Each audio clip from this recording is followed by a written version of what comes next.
Le coup de tocsin. Bonjour Didier Maisto, merci beaucoup d'être avec nous. Bonjour ma chère Clémence, bonjour à tous. Alors, quel est votre sujet du jour? Alors déjà, je voudrais revenir sur ce qu'a dit brièvement Fabien Bouglet, Ouais. parce qu'il met le doigt sur l'état profond. Je l'ai vécu, moi, cet état profond, parce que j'avais été, comme vous le savez, à l'origine d'une commission d'enquête sur l'attribution frauduleuse de canaux de la TNT, puisque ça refait l'actualité aujourd'hui. Et en réalité, dans cette commission d'enquête, j'avais eu le président du CSA, M. Schramek, à l'époque, qui m'avait dit bon, on va faire un super rapport, etc. Je suis derrière vous. C'est scandaleux ce qui a été fait. Je suis bien d'accord. C'était du temps de Boyon, son prédécesseur. Et donc, le rapport est fait. Il va être publié. Et là, j'ai un coup de fil du président du CSA qui me dit Didier, je suis un peu embêté. Vous comprenez, le rapport m'assassine un petit peu. Je dis mais comment vous savez ça? Attendez, excusez-moi, c'est une commission d'enquête, c'est sous serment. Et en fait, il y a toute cette connivence au niveau de l'État profond, au niveau de la haute fonction publique.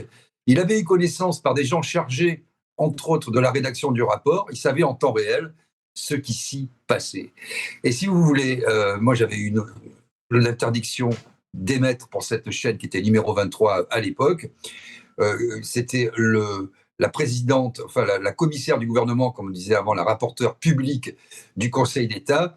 Et le Conseil d'État, je n'ai pas rentré dans la technique, lors d'une section non réunie, la section du contentieux, avait été contre la rapporteure publique. Et je m'étais rendu compte après qu'en fait, il y avait tout un réseau de connaissances, de copains, qui ont fait en sorte que les intérêts soient défendus. Et les intérêts, c'était les intérêts de qui? Contre la France. Il y avait des oligarques dans cette chaîne. Et il y avait bien sûr ensuite M. Drahi, à qui on a permis de racheter. J'avais dit qu'il ferait faillite et il a fait faillite. Voilà, je referme la parenthèse, mais c'est important, par des cas concrets, comme il vient de le citer, pour l'énergie avec la Cour des comptes ou pour des choses plus immatérielles comme la circulation de l'information, ce qui est très important à notre époque, de voir en fait qu'il y a dans cet état profond des hauts fonctionnaires qui jouent contre les intérêts des citoyens français, contre les intérêts de notre propre pays. Et ça, c'est vraiment préoccupant. Il est bon de s'en rappeler. Alors, quelle est la deuxième partie de votre sujet, Didier Maisto? Alors, très brièvement, je voudrais revenir sur, premièrement, le discours de politique générale de M. Bayrou, et ensuite sur le fait qu'un certain nombre d'esprits bien pensants quittent le réseau X, ce qui est à mourir de rire, ce qui est tragicomique. Alors d'abord, sur ce discours de politique générale, je dois dire que j'ai été surpris, ma chère Clémence, de retrouver un certain nombre d'idées, d'analyses, et avec des pans entiers de ma propre expression dans la bouche de François Bayrou, qu'il s'agisse des gilets jaunes, des cahiers de doléances, de l'aménagement du territoire, de la démocratie plus directe. Bon, Oui, j'ai souvent défendu à proportionnel. ce micro, ça a dû vous frapper aussi. Et en fait, bon, on se connaît depuis très très longtemps avec François Bayrou. Euh, Ce sont des gens, comme tous les politiciens, qui viennent comme ça un petit peu sur les réseaux sociaux, sur voir un peu dans ce qui se dit dans le peuple, hein, n'est-ce pas? Et qui viennent nous piquer la substantifique moelle, le mettre en avant pour en donner un petit peu à tout le monde. Évidemment, ils n'en feront jamais rien, hein, puisque là, on voit bien que c'est un alliage un peu contre nature de différentes mesures, ou en tout cas idées. On le voit sur cette réforme de la retraite. Celui qui comprend, bon, moi, la seule chose que j'ai réussi à comprendre, c'est que jusqu'à aujourd'hui, rien ne bougeait, que c'était la réforme qui continuait de s'appliquer, et qu'éventuellement, quand l'hypoténuse du carré ramené au chiffre rond de l'âge de la retraite et que les partenaires sociaux se seront mis d'accord, on bougera. Les partenaires sociaux, c'est pas un scoop, ne se mettront pas d'accord, puisque les syndicats patronaux ne veulent pas payer, ne veulent pas d'augmentation de cotisation, et les syndicats salariés sont, comme les syndicats patronaux, d'ailleurs complètement vendus et complètement dans la Macronie agissante, et personne ne reviendra sur cette réforme. On peut s'interroger quand même sur le fait aujourd'hui, et c'est le plus étonnant, que les partis dits de gouvernement, les socialistes ou les républicains, participent encore à soutenir la Macronie pour ne pas qu'elle disparaisse. Et c'est complètement hallucinant, alors même où vous avez plus de 80% des gens qui sont contre M. Macron, 91% toujours des actifs contre la réforme des retraites, que tout le monde a compris la pantomime et la tragicomédie qui se jouait sous nos yeux, de voir ces partis dits de gouvernement qui ne représentent plus qu'eux-mêmes d'ailleurs, puisque quand on regarde un petit peu leur score dans les urnes, ils sont infinitésimaux, participer à la fin de la Macronie, cette Macronie agonisante.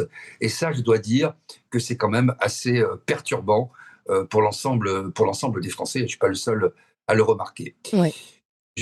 Sur le deuxième sujet, qui est directement relié, puisque il y a notre cher Alexandre Jardin, qui officiait sur une radio que vous avez bien connue aussi, qui avait une très bonne rubrique, et qui a toujours gardé cette sensibilité populaire. Ce cœur. C'est pourquoi je le remercie.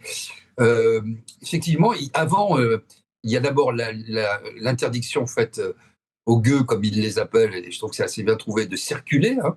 On ne peut plus circuler, mais on ne peut plus maintenant s'exprimer. Et nous avons vu là aussi tous les bien-pensants, et je regrette, moi, qu'il y ait des gens comme Europe Écologie Les Verts, les socialistes, et une partie des LFistes, LFI, France Insoumise, en tout cas, si j'en crois Manon Aubry, qui veulent quitter X en faisant, à force moulinée, hein, le 20 janvier, ça sera l'investiture de Trump, nous allons quitter X.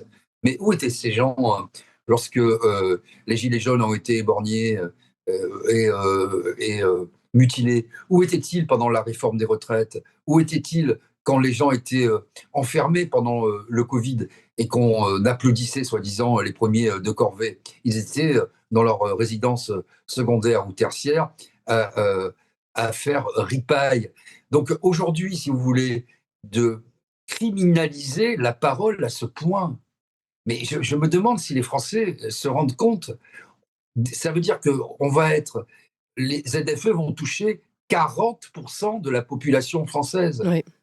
Pratiquement la moitié de la population française. On ne pourra plus se déplacer pour aller amener ses enfants à l'école, pour aller voir ses grands-parents, pour aller voir sa famille. Alors j'ai vu que dans des métropoles, il y a quand même un gel, comme dans la métropole toulonnaise. J'ai entendu ça hier, c'est juste du bon sens. Et donc il faut évidemment continuer à se mobiliser pour écrire à nos maires, ce que moi-même j'ai fait pour sensibiliser tout le monde. Bravo. Pour en sortir. Mais sur la question, pour finir très brièvement, en conclusion, de l'interdiction de la parole finalement libre sur X notamment. C'est extrêmement grave de rentrer dans la tête des gens comme ça et de demander, non seulement on dit aux uns aux autres, faites comme moi, quittez X, on se lève et on se casse, comme disait l'inénarrable Sandrine Rousseau, mais de demander l'interdiction de X. C'est-à-dire, je ne pense pas comme vous êtes des cons parce que vous ne pensez pas comme moi, mais en plus, comme vous ne pensez pas comme moi, je demande la fermeture du réseau X. À telle enseigne que la ministre Chapaz du numérique a parlé, elle, de fausses opinions. On n'en est plus à traquer la fausse information, la fake news, comme on dit aujourd'hui. On en est à traquer la fausse opinion, c'est-à-dire l'opinion qui n'est pas conforme à la doxa dominante et donc à la Macronie.